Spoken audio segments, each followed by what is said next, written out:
ប៉ាគីស្ថានបង្ហាញសម្ពយុទ្ធមីស៊ីលរយៈចម្ងាយ450គីឡូម៉ែត្រដោយជោគជ័យ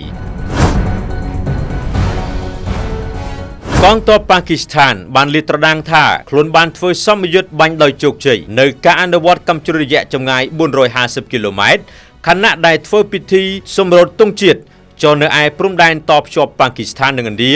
កាលពីម្សិលមិញមានភាពតានតឹងចំពេលមានការព្រួយបារម្ភអំពីទំនាក់ទំនងរវាងប្រទេសទាំងពីរដែលបានធ្លាក់ចុះដោយសារការវាយប្រហារលើភ្ញៀវទេសចរនៅតំបន់កាಶ್មៀរប្រព័ន្ធផ្សព្វផ្សាយរដ្ឋប៉ាគីស្ថានបានចេញផ្សាយរូបភាពនៃពិធីសម្រូតទង់ជាតិនៅព្រំដែនវ៉ាហ្គានៅខាងឡាហ័រដែលជាផ្លូវសំខាន់តភ្ជាប់ប៉ាគីស្ថាននិងឥណ្ឌាចំពេលមានប្រជាជនប៉ាគីស្ថាន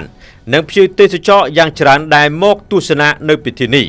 ដែលធ្វើឡើងជារៀងរាល់ថ្ងៃខណៈពេលដែលមិនមានការចាប់ដៃគ្នារវាងមន្ត្រីនៃប្រទេសទាំងពីរនោះទេហើយច្រកទ្វារព្រំដែនត្រូវបានបិទពេញក្នុងអំឡុងនៃការធ្វើពិធីក៏ត្រូវបានប្រារព្ធឡើងចំពេលមានភាពតានតឹងកើនឡើងរវាងប៉ាគីស្ថាននិងឥណ្ឌាបន្ទាប់ពីមានការវាយប្រហារលើអ្នកទេសចរនៅតំបន់កាಶ್មៀរដែលបណ្ដាលឲ្យមនុស្ស26នាក់ស្លាប់ប៉ាគីស្ថានបានបង្ហើបថាខ្លួនបានធ្វើសម្ពយុទ្ធបាញ់កាំជ្រួចដោយជោគជ័យជាមួយគ្នាដែរកាលពីម្សិលមិញយោធាប៉ាគីស្ថានបានបញ្ចេញរូបភាពនៃសម្ពយុទ្ធជោគជ័យមួយដែលខ្លួនបានបាញ់មីស៊ីលពីដីទៅដីដែលមានរយៈចម្ងាយ450គីឡូម៉ែត្រដោយមិនបានបញ្ជាក់ទីតាំងនៃសម្ពយុទ្ធនោះទេឥណ្ឌាបានចោទប្រកាន់ថាប៉ាគីស្ថានគឺជាអ្នកនៅពីក្រោយ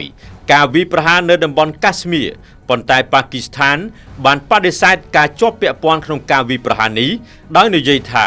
ខ្លួនមានព័ត៌មានសម្ងាត់ដែលអាចជឿទុកចិត្តបានថាឥណ្ឌា